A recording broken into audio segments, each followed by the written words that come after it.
కాకినాడ జిల్లా ప్రతిపాడు నియోజకవర్గం ఏలేశ్వరం నగర పంచాయతీ 3వ వార్డు కౌన్సిలర్ బదిరెడ్డి సతీష్ గోవింద్ బాబు జన్మదినం సందర్భంగా వివేకానంద సేవా సమితి అధ్యక్షులు మైరాల నాగేశ్వర ఆధ్వర్యంలో అన్నదాన కార్యక్రమం చేపట్టారు. ప్రతిపాడులో పాదాలమ్మ తల్లి ఆలయం వద్ద గల శారదా వయో వృద్ధాశ్రమంలో ఉన్న వృద్ధులకు సేవా సమితి సభ్యులు మైరాల నాగేశ్వరరావు, సారా శ్రీను చేతుల మీదుగా అన్నదాన కార్యక్రమం చేశారు.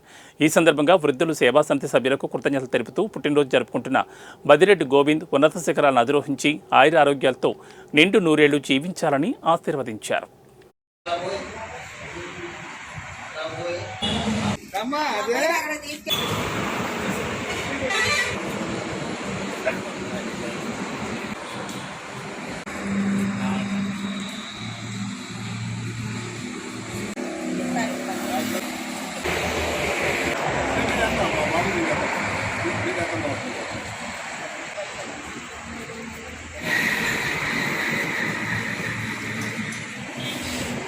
Bueno.